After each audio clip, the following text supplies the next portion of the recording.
Yes. Hello, hello, hello, everyone. Hello. Yeah, yeah, yeah. Welcome to the stream. Welcome, everyone. Tonight, we are doing something a little special. Definitely something I have not done on stream before. It's a writing challenge sort of thing. Tonight, I keep saying today, at the bunker. Thank you, your boy. Ah, it's your boy. Hello, welcome. Tonight we're doing a writing challenge. So, it's going to be separated into two parts, very simply put. The first part is that both Ray-san, to my right, she'll be here in a second, and myself will have prompts for each other. And we will both write those prompts. So that is already two pieces of writing. And then after that is the second part. That part we will take prompts from the audience. So at that point I will tell everyone please drop your prompts in the chat if you'd like. If not, I also have a bunch of prompts that many wonderful viewers also dropped into my Curious Cat. So I'll also be looking there. You may also notice that there's something different with my screen today. There's a 20 up there. What could that be? Well, here's the thing. For each writing piece, it's going to be limited to 20 minutes, and the word count is going to be limited to a minimum of 200 words and a maximum of 500 words. So something like that, so that we don't put too much pressure on us, and you don't expect too much of us in such a short period of time. The prompt that I had prepared for the both of us, and I promise I did not prepare any story for it. Of course, I'm gonna write it right now. Is Hanahaki. Hanahaki desu. 20 minutes. Shall we? Yes. Alright, I'll see you in 20. Okay. Okay. 大丈夫? Okay, I will begin reading whatever brain vomit that I managed to put out. This is Ray-san's writing for the Hanahaki prompt. Hey, hi. いきます.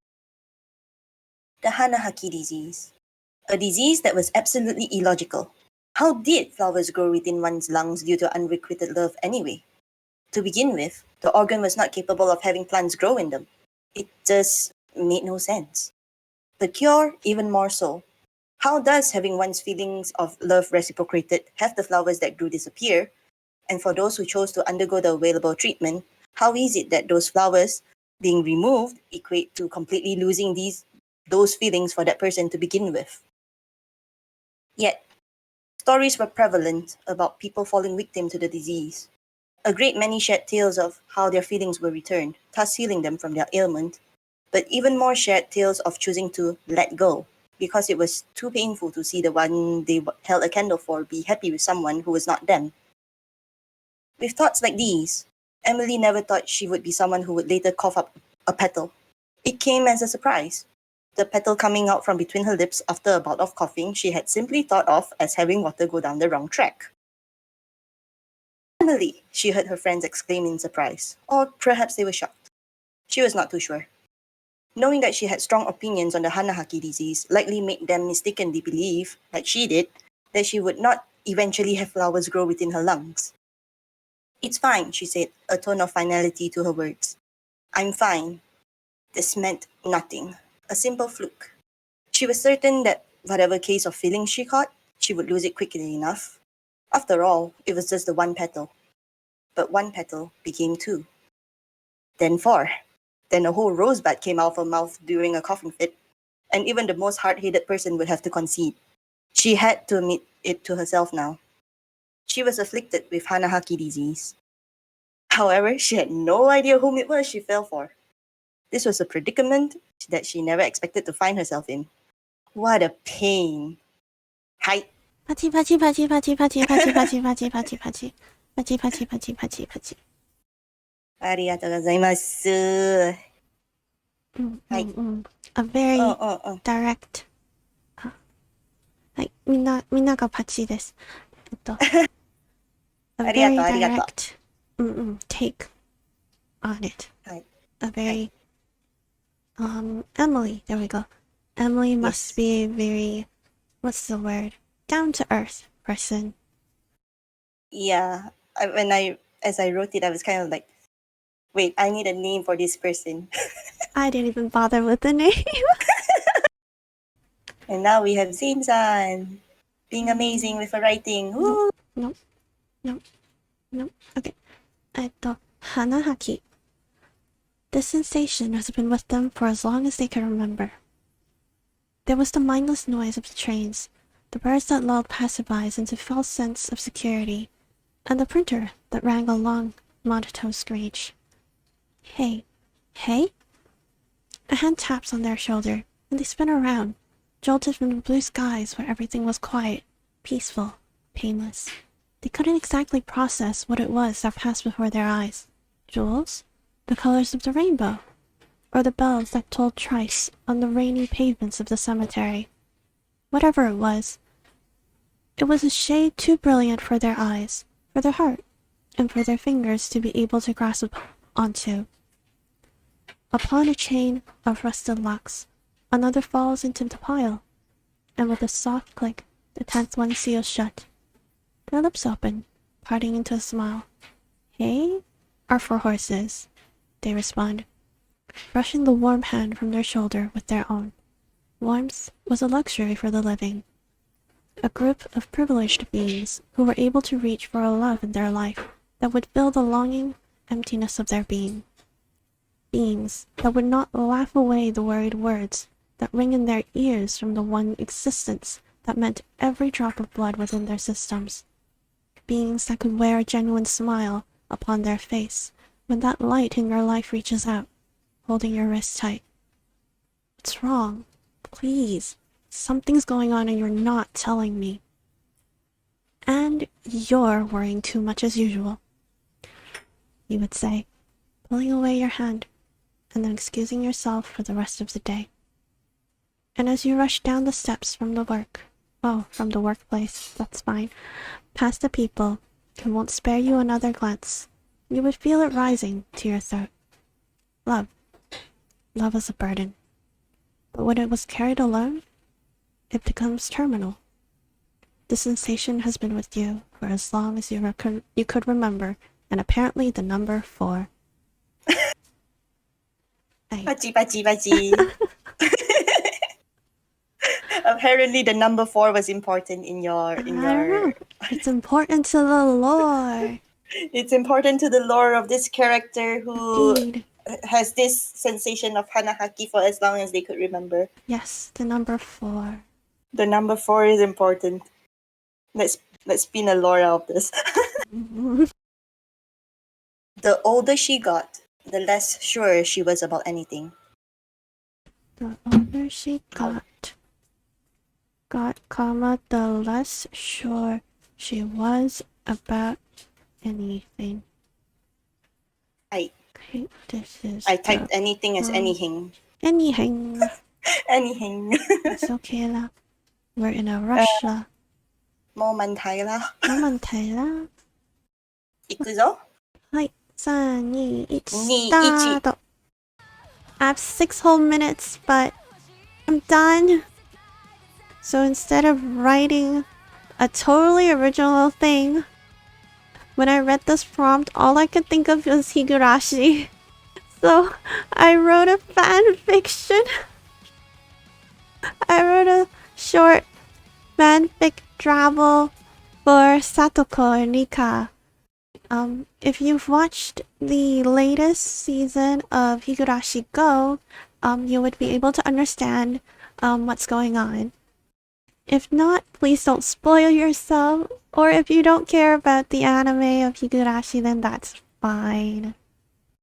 The older she got, the less sure she was about anything. For the longest time, she thought the older she got, the more accustomed she would be to this world that laughed in the face of those who rolled the dice. But it was the opposite. Even now that she was no longer a playing piece on this chessboard, with the timer in one hand and the pieces in her other, the die still falls on its side, rolling off the table. Rika promised. She promised that they would be best friends no matter what happened. and she had foolishly believed her. She left her life behind, encouraging her to do the same and put the peaceful Hinamizawa behind her. Leave to the city for a life that was sparkling, beautiful. All she saw were the corpse flies that circled their queen that breathed lies. Best friend, be with her no matter what happens. Satoko questioned whether she even remembered the words that Rika had said to her that day by the Hinamizawa sunset, the promise that was sealed within the grasp of their hands. Through the never-ending days, the days of paranoia and doubt, the glimmers of hope were few and in between, but always there. It gave Rika hope. Hope that she could leave Hinamizawa and go somewhere without her friends, away from responsibility that should have been her to bear. Disgusting. She couldn't accept that. If she couldn't have Rika, then the world didn't get to have her either. She had promised to be with her for the rest of eternity. And even if Rika was to forget, Satoko hasn't. She gripped the glass shard in her hand, tight enough that it pierces through her palms.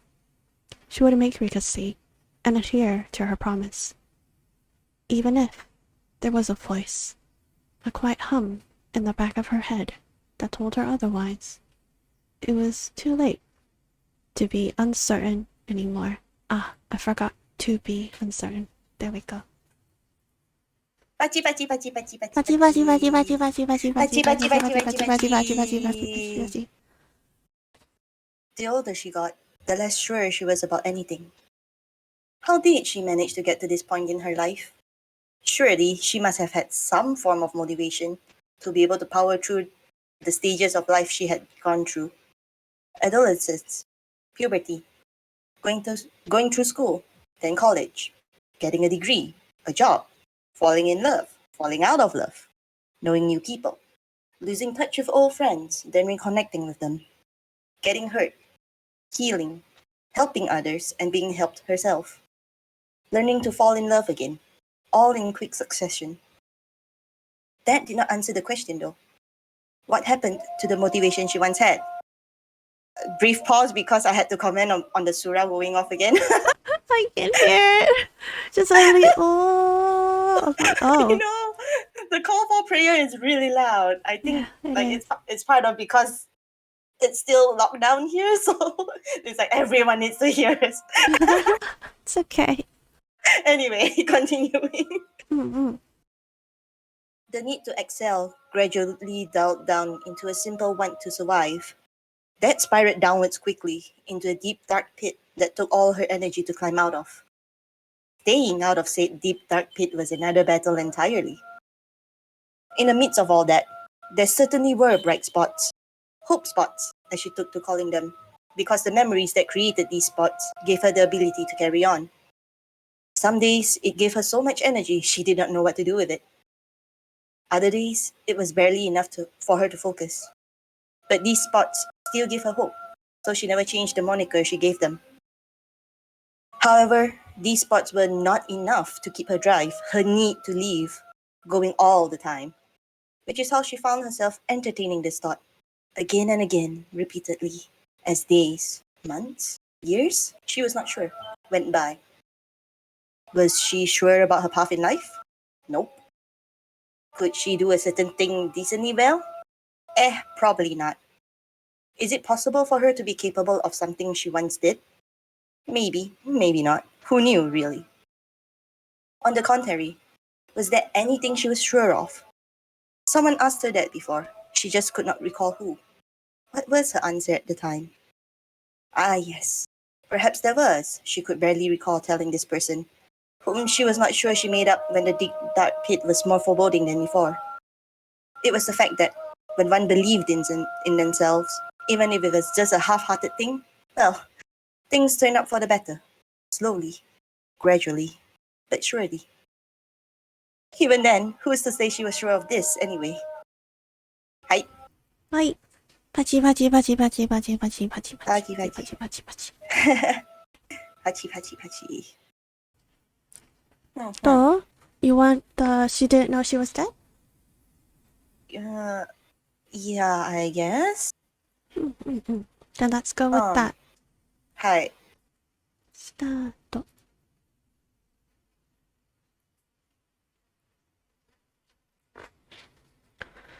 There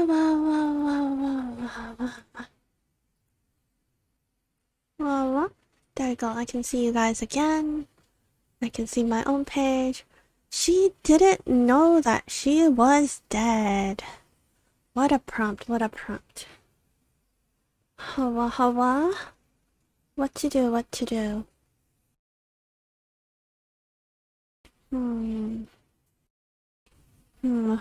Hi, Belle. I know this one's from you, isn't it? I can guess lah. Okay, let me see. She did not know she was dead. She went about her day as she normally would, stepping into her school and weaving between students as she always did. She greeted her friends when she got to her table, blinking in surprise when they did not respond. Were they angry with her? What did she do? She took her seat, then made a little frustrated sound. She knew she was forgetful, but to forget her entire school bag? That was the next level play, as a voice line in a video game her brother played went. It was fine, she could manage. Hopefully her teacher would be willing to loan her textbooks for the day's lessons. The teachers in the staff room did not seem to hear her when she entered to ask to borrow the textbooks. They were all busy after all. Maybe they were just that focused on their task. She took the textbooks she needed with a quiet, "Please excuse me." But the books slipped from her hands. Repeatedly. That was annoying. Why were those books falling off the shelves like that? One teacher wondered out loud after she succeeded in her task and exited the room. She did not hear what the other teachers replied, intent on entering class and learning what the teacher had to share. After that, her day went as it usually did. Well, as usual as it could be with everyone hell-bent on ignoring her. What did she do wrong, really? It was getting upsetting. Her answer came, or rather, she realized it when she got home. She walked into the living room and heard her mother, usually soft-spoken, scream at the green-faced police officer standing by the doorway. "No," her mother cried, as tears rolled down her cheeks. "No, my daughter can't be dead. I won't accept this." She froze. She was dead? No, no, no, no, no, no, no, no, no, no, no. That cannot be. She was just at school. She was at home now. Surely she can convince the officer. No, she had to comfort her mother first. "Mom," and her hand went through her mother, who crumpled onto the floor, shoulders heaving with heavy, heart-wrenching sobs. Her brother, sitting stone-faced on the sofa the entire time. How did she miss him earlier? Slid off the sofa to wrap his arms around their mother, but his upper lip was trembling, like it usually did when he resisted the urge to cry. She was dead? How did she... Her mind raced, and with her heart speeding up in her chest, it was hard to believe she died. How did she die? She did not remember. Hi. Hi, Pachi, Pachi, Pachi, Pachi, Pachi, Pachi, Pachi, Pachi, Pachi. Much sad. Much sad. Much sad. All Much the no no no no sads. no no no no no no's. No, no, no, no, no, No no. no no Yes, no no no's. it was a throwback to how we That began was the so stream. throwback. Amma. Oh boy. She Oh didn't boy. know that she was dead. Indeed. I'm so sorry. I'm so sorry. What should we have for dinner tonight? Pasta. You like pasta? Carbonara. I'll get it whipped up in no time. With the bag swinging on her arm, she moved around the small place they shared, officially setting things that they will need onto the counter, the things that they didn't, in the fridge. The preparation for the concert's going well. She leans back to call out of the kitchen, the bell hanging from her horn, bringing a gentle purifying tone as she does, but it wasn't enough to wake her from her dreams. Everything's going smoothly, and I think we'll be starting in a few days. Don't worry, I made sure that you'll have tickets, because you're coming to at least one day, okay? I won't accept no.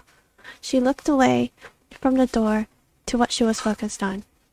Spinning the knife deftly in her hand, she chopped up the vegetables.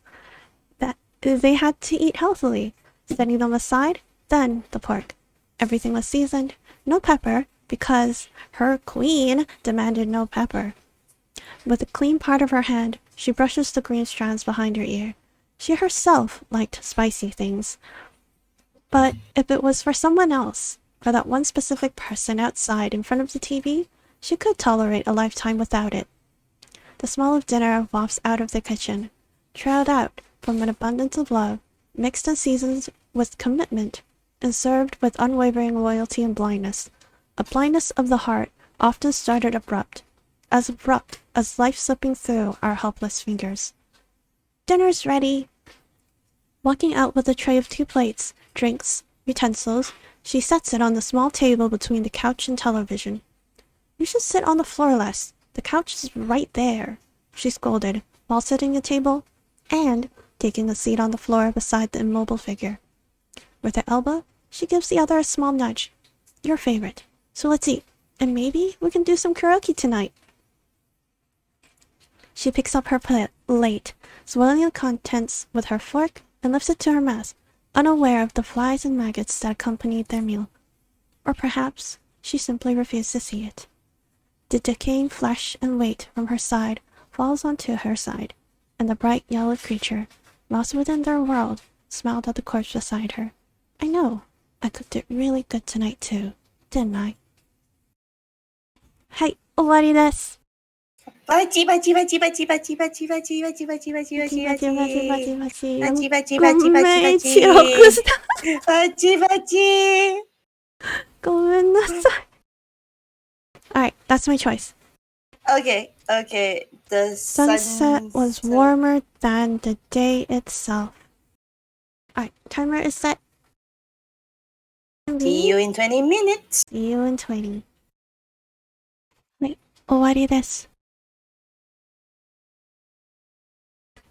That ended up surprisingly longer than I thought it would. お願いします。The sunset was warmer than the day itself. People woke in the day, and they milled about, doing what they needed to get through the day in their own little way. Our center of universe always stemmed from within ourselves, and we learn as children to slowly become less self-absorbed and to care for others. Put ourselves in their shoes, people often say.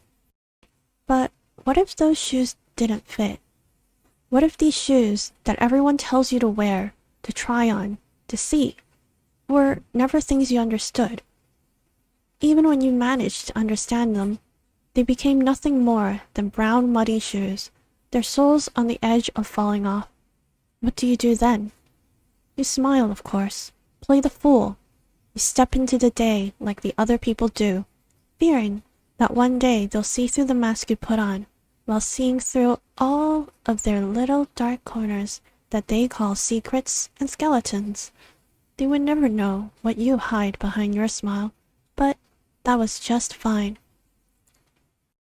For someone who lives in the dark, but steps their path in the light, it scorches your skin. But the pain was something you've gotten long accustomed to. So you pave on, walking in the sunlight, but your door firmly closed, leaving yourself firmly in the dark that no key could penetrate. You didn't want them to come in either, for how could someone who walked in the light understand the life of those who lived in the darkness? You can keep swimming in the suffocating pool of black toxins, you tell yourself. You don't need anyone. So who would have thought that one day, as the piercing sun started to set, a gentle string of light would slip through the cracks of your door? It was bound to happen one day, you reasoned, as you pick up the broom to brush the light out of the shape of your heart and soul. Instead, the light sparkles, spreads, intruding into your chest, lighting the cold heart aflame, singing into it a beat that you had forgotten. Against the walls, coloring the floor, into every single crystal of the brilliant chandelier that danced on the ceiling of your soul. Intrusive, troublesome. Your initial thoughts deny the warmth that it brought to your fingertips. Disruptive, annoying. Yet the setting sun smiled gently, held on tightly, and hung its head. Don't leave me. The barred-off door bursts open, and the sunlight illuminates even the darkest corners of your heart. Words, emotions, feelings you've never understood, thought only to exist for others, build up and spill from your lips. The setting sun heeds your words and engulfs you with its warmth. You may not have been made for the bright, harsh daylights, but if you take a step and he takes a step, you can compromise for the setting sun. はい、終わりです。パチパチパチパチパチパチパチパチパチパチパチパチパチパチパチパチ。すごーい。Yeah. はーい。 Here we have Ray-san's part, everyone. The wholesome that you wanted. Here it is. はい、いきます。はい。The day began with a bang. Quite literally, because you woke them up with a party popper. Not your best idea, you easily admit. They were quite cross with you throughout breakfast, too. They were understanding of your antics, having been by your side for as long as you could remember. But waking someone up with a party popper? Definitely will make anyone angry. To make it up to them, you promised them a day of being taken care of. They had been skeptical. You managed to burn water once when you tried to make them tea, but they conceded after you promised to not cook at all. Also, you just really wanted to do this for them. They have been stressed due to work lately. Better to have them relax and calm the thoughts in their head on this rare off day they had. The day properly began after you cleaned up after the meal, and you sat on the couch beside them. Hey, you said, catching their attention and having them look at your phone screen. Look, the massage center has a daily promotion going on. Shall we? They looked amused. Oh, wait. Sorry, there's a typo. Didn't you say you would take care of me? They asked, laughing when you pouted at them. They knew you were not a good masseur. Okay, don't pout. I'll go if you're paying. What a meanie. But that's your intention anyway, so you both grabbed your wallets and phones and headed off to the massage center. Half an hour later, you both emerged, your wallet crying a little over how much you had to fork out. Seeing them look far more relaxed than they had the entire week was worth it, though. Since you were both out, you decided that it was shopping time. For them, who have been saying that they needed new stuff. Hard drive? You were not too sure about all this technology stuff. You only knew just enough to use them. You would honestly say you were a little bored, being surrounded by laptops and mice and whatever else things, but they were happy that you remembered what they needed, and their smile was absolutely priceless. Then, after having a tasty meal in a restaurant you both always wanted to try, you decided that fresh air was needed, and the two of you headed to the nearby park. It was a sunny day, with a breeze musing your hair that made the heat more bearable for your homebody self. They were far more accustomed to the outdoors, laughing when you made for shade every 5 minutes, but were otherwise content to follow your lead. Thank you, they whispered in your ear after you had both had enough of being outside and retreated back home. Thank you, they said again, when you both sat on the sofa with hot cocoa in hand, watching the sunset from the comfort of home. The sunset was warmer than the day itself, and you were happy. Right. Hi, pachi pachi pachi pachi pachi. That is definitely wholesome on a whole nother level. Like, so if you do like what she does, do give her a follow. You'll be also probably led to her Twitter and Ko-fi and other things. And I will very much likely post my stuff too. So don't worry about it. I'll tell you about it later. Don't worry about it. Yes. Thank you, Ray-san. Thank you, Zane-san, for having me. Yeah. It was a collab. I didn't have you anywhere. It's a collaboration. You know No, what I don't know what you meant. I know Yes, you know what I English. meant. English. Wakanai. What is 英文？你講啲乜嘢？ Okay, I'll talk to you later. I'm gonna say bye to my stream. Hi, same here.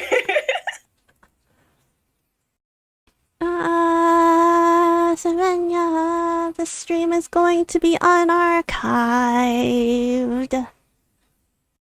Just so you all know. Okay? The stream is going to be unarchived because of all the music that I've been listening to. Twitch is going to hit me with a gigantic DMCA and then I'm going to die. So unarchived. But I will put all of these writings today. I don't know why you want to see them as they are. Even if there's mistakes in them, I'm not fixing it. I am leaving it as is. I'll put it on my Ko-Fi. And, oh, my Ko-Fi is not locked or anything, so you don't need to be a paying supporter to see it. Just click on it to see it. And you can see the Ko-Fi by going to my Ko-Fi, or I'll also link it on my Twitter. This has been Monday stream.